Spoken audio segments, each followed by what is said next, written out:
होता है। जलसा कोई माइक में चिल्लाने का नाम है, तकरीर करने का नाम है, किसी आलिम को बुला के 70,000 देने का नाम है, किसी शायर को बुला के 80,000 देने का नाम है। लेकिन मौलाना तुम खामोश जलसे की बात करते हो। याद रखना, खामोश जलसा सबसे ज्यादा मुअस्सिर होता है। खामोश जलसा ये है कि तुम बड़ा जलसा साल में एक बार कराओ, लेकिन खामोश जलसा हर हफ्ते में कराओ, हर महीने में कराओ, हर 6 महीने में कराओ। उसका तरीका ये हो कि तुम्हारी टीम हो, ये टीम मिलके घर घर जाके उलमा की मंजत में, उनकी मैयत में उनके साथ जाके बेटियों को समझाए कि सबसे कीमती तुम्हारा ईमान है। एक बेटी का ईमान बचेगा, कई जलसे पे तुम्हारा जाना भारी हो जाएगा, कई जलसे पे तुम्हारी तकलीफ।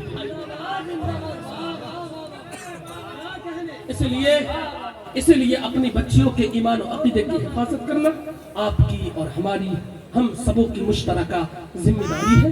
इसलिए आपसे गुजारिश है, अपनी बेटियों के हाथ में मोबाइल नहीं बल्कि कुरान दो, फातिमा की सीरत की किताबें दो। वक्त आ चुका है, वरना हर जगह मारे जा रहे हो, हर जगह काटे जा रहे हो। तुमने दिन भर में 50 गुटखा खा लिया समझते हो बहुत बड़े तुर्रम खा बन गए, तुमने सिगरेट पी लिया समझते हो बहुत बड़े तुर्रम खा बन गए। एक साहब की मैं तकरीर सुन रहा था, आखिरी बात सुनी, उनकी एक बात मुझे बहुत अच्छी लगी। उन्होंने कहा कि लोग कहते हैं मुसलमानों को नौकरियां नहीं मिलती, लेकिन उन्होंने एक बात और कही इसी में, कहा कि इसी दौर में, जिस दौर में मुसलमान ये कह रहे हैं कि मुसलमानों को सरकारी मुलाजिमत नहीं मिलती, नौकरियां नहीं मिलती, इसी दौर में मदरसे का पढ़ने वाला अशरफिया का मौलाना शाहिद IPS बन जाते हैं, उनको नौकरी लगती है, वो जिला संभालते हैं। तुमने कैसे कह दिया मुसलमानों को नौकरी नहीं मिलती है? अरे तुम नौकरी के लायक बनते नहीं हो।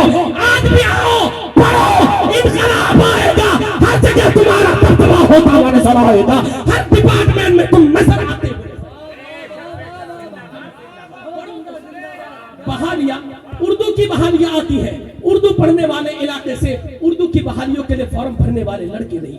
हम उर्दू दिन रात पढ़ते हैं, फॉर्म भरने वाले लड़के नहीं। यानी हमने ये सोच लिया 8-10 क्लास 12 क्लास पढ़ने के बाद हमने सोचा नौकरी नहीं मिलने वाली, दिल्ली में जाके प्लेट साफ करेंगे, दिल्ली में जाके किसी फैक्ट्री में काम कर लेंगे, दिल्ली में जाके सिलाई कर लेंगे। याद रखना, वो नौकरी आपकी वो मुस्तकिल नौकरी और सुकूनदायक नौकरी नहीं होती है। इसलिए बहुत जरूरी है कि अब तालीमी मैदान में आओ, अपने मियां को तालीम से बेहतर बनाओ, अपने कद को तालीम और तरबियत से बेहतर बनाओ। हर जगह तुम ही छा जाओगे, हर जगह तुम्हारा चर्चा होगा, हर जगह तुम ही कामयाब होगे। चलते चलते इसी मदरसे के एक बेहतरीन आलिम दीन, बेहतरीन उस्ताद हजरत अल्लामा व मौलाना मुफ्ती जाहिदुर रहमान साहब क़िबला, जिन्होंने इन साल अभी उर्स के मौके पे 2 अजीम किताबें तसनीफ फरमाई, जिनमें से एक का नाम है तोहफा हुजूर सूफी मिल्लत। इस किताब का इजरा भी होना है इंशाअल्लाह ताला, शायद के दस्तारबंदी का प्रोग्राम है, उस प्रोग्राम के बाद या पहले इजरा हो जाएगा शहजादा बाबू हुजूर के हाथों इंशाअल्लाह ताला।